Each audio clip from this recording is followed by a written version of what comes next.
Semaine particulièrement chahutée sur les marchés et surtout tournée vers la Fed. Les propos de Jérôme Powell ont-ils été rassurants ou inquiétants? Quels sont les nouveaux éléments que nous avons désormais à disposition d'un point de vue fondamental mais également technique? Qu'en est-il des publications de résultats d'entreprise? Le marché crypto a-t-il toujours autant mal? Élément de réponse tout de suite dans le débrief hebdo.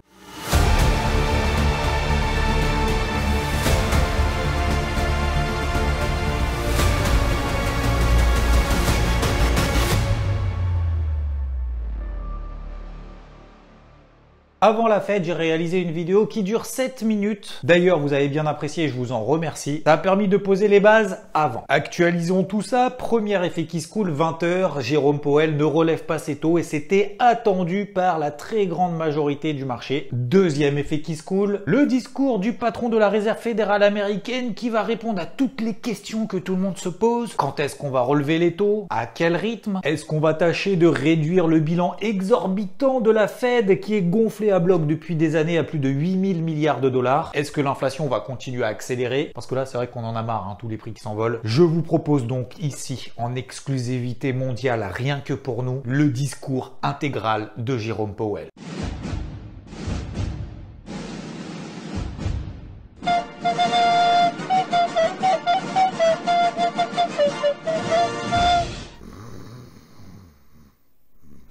Oh putain, y a pas réunion là? Elle est où la réunion? Y a réunion? Eh les gars, mais qu'est-ce que je dois dire là? Vous avez bossé? Vous avez réunionné un peu? Martine, qu'est-ce que je dois dire? Y a réunion là. Bah oui, mais on n'a rien branlé, mais dites-moi ce que vous avez dit. Bah oui, faut que je parle, tout le monde attend là. Putain, mais les gars, vous foutez quoi la journée? Non, je faisais juste une micro-sieste moi. Et moi je suis le patron. C'est qui le patron? Please sit down and be quiet. C'est à peu près les deux seuls mots que je connais en anglais. Attends, je vais peut-être prendre quand même un support, non? Bon, ladies and gentlemen, on a bien bossé. C'est déjà une première information. On s'est bien réunis.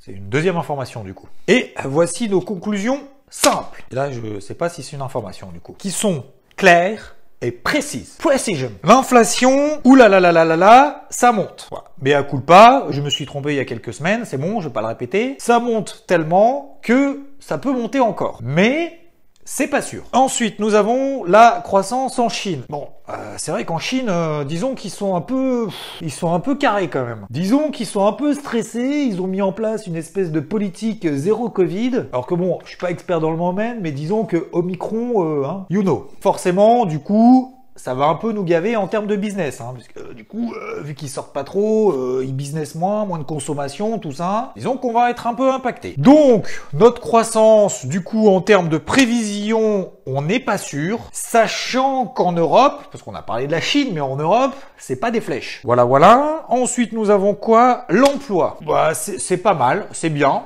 C'est bien.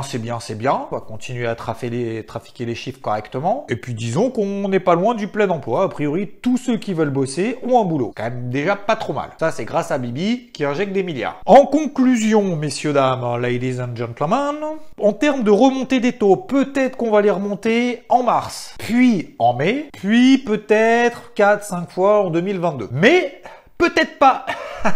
C'est là...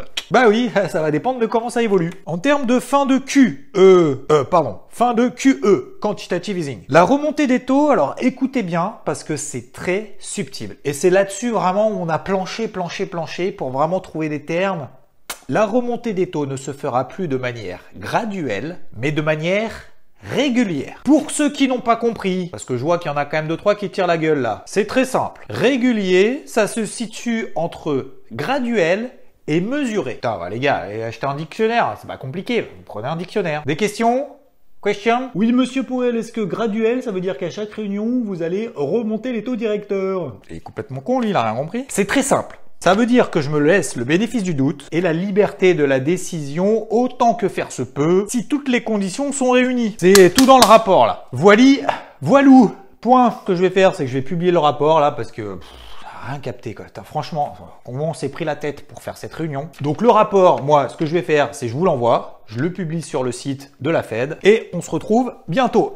Allez, ciao. Ça, j'ai géré là quand même. C'est l'apéro là. Tu l'as compris, c'était particulièrement passionnant. Le marché n'en sait pas plus. Pour autant, il y a quand même 90% de chances que le 16 mars prochain, il relève ses taux directeurs de 25 points de base. 70% de chances qu'il le relève le 4 mai et on verra la suite plus tard. Avec tout ça, le PIB américain monte à 6,9%. C'est largement mieux que les 5,3% prévus. C'est dû à la reprise des exportations, l'accélération de l'investissement dans les stocks privés, la hausse des prix à la consommation, autrement dit l'inflation. Et oui, car la croissance est là, mais elle n'est pas seule. Ce qui est certain, c'est qu'on se rapproche plus d'un resserrement monétaire que l'inverse. Et en même temps, c'est pas la surprise de l'année, hein. C'est pas comme si ça vient du ciel. Donc le dollar a logiquement continué son ascension, il s'est même accéléré. Et oui, car l'argent coûte plus cher, donc le dollar coûte plus cher.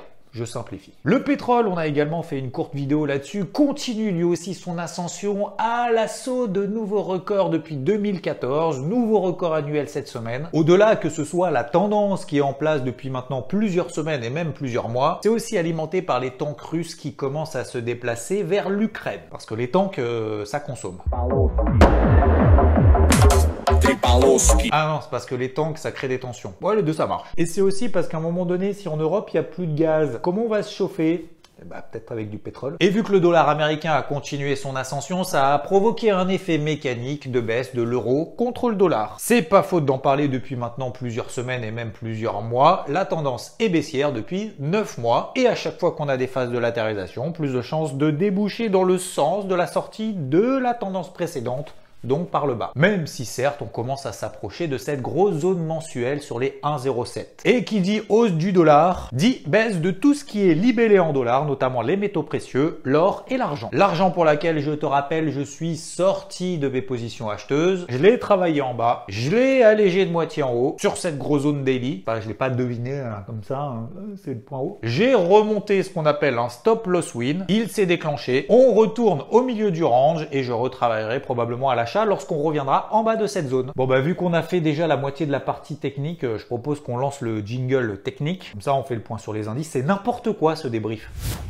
Le cœur des indices était balancé entre l'optimisme qu'il ne relève pas ses taux, le pessimisme parce qu'il va bientôt les relever et que le taux à 10 ans aux États-Unis monte encore, même si c'est pas bien grave, parce que s'il monte un peu, ça va, ça deviendra un peu plus grave s'il monte trop vite. La poussée haussière du dollar américain qui pèse sur les indices américains parce que les entreprises exportatrices américaines sont moins compétitives, ce qui profite aux indices européens qui surperforment les indices américains. Ça nous donne donc pour le moment et tout au long de cette semaine des réactions sur ces grosses zones support qu'on a identifiées en début de semaine. On en avait d'ailleurs parlé ici, vous les avez tout en détail dans le carnet de bord en début de semaine. Des zones d'achat. Donc, vous les connaissez maintenant, c'est ces fameux 15 000 points sur l'indice DAX, 33 700 sur le Dow, 4 280 points sur le SP500. Ça tient, on a des signaux horaires dessus, on y va, ça réagit, ça retombe, on y retourne. Je pourrais le répéter 5 fois, puisqu'à 5 reprises, ça a donné de belles réactions. Ça a fait le job tout au long de la semaine. Je continuerai dans ce sens-là la semaine prochaine, si ces zones tiennent.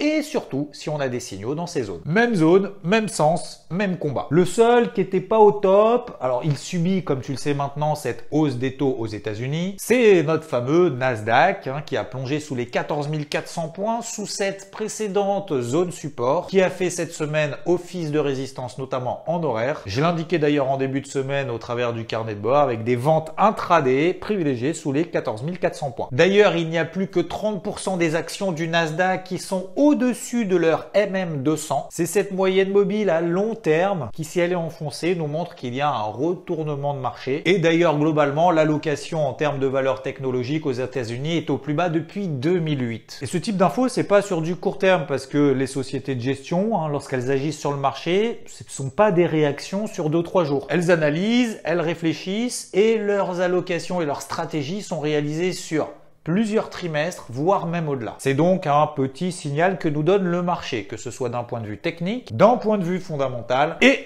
d'un point de vue des flux. Oui, il y aura bien évidemment des rebonds à court terme qui vont s'opérer, mais comme je le répète, c'est pas l'indice à privilégier si on privilégie plutôt les achats. Par contre, si on privilégie les ventes parce qu'on est plutôt pessimiste, c'est plutôt celui-là qu'il vaut mieux privilégier. Comme ça, il y en a pour tout le monde. Les optimistes achètent les indices les plus forts, les pessimistes vendent les indices les plus faibles. Bienvenue dans ce nouveau monde où les boules et les bears se réunissent et cohabitent en toute bienveillance les uns les autres. Restons quand même sur nos gardes parce que le VIX, il reste quand même au-dessus des 30.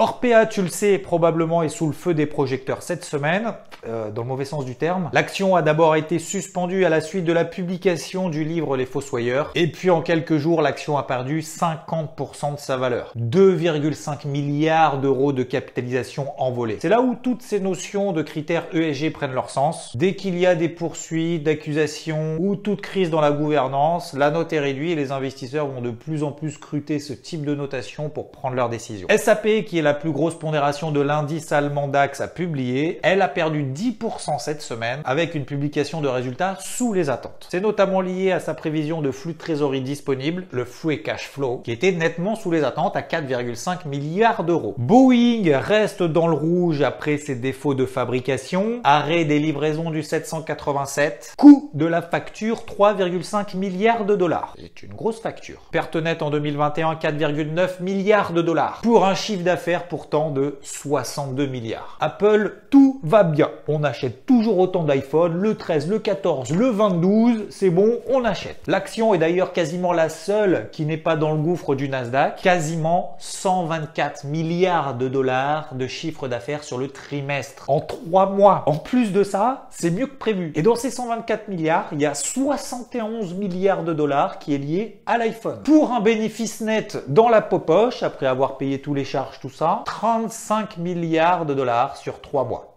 Hallucinant. Microsoft, c'était plutôt conforme aux attentes. Disons qu'elle n'en a quand même pas trop profité étant donné que le Nasdaq tire un peu la gueule. Rendez-vous la semaine prochaine avec encore beaucoup de publications, notamment Google, alias Alphabet, du nom de sa maison mère, Facebook, sous le nom de Meta, de sa maison mère, ExxonMobil, Qualcomm ou encore Ford.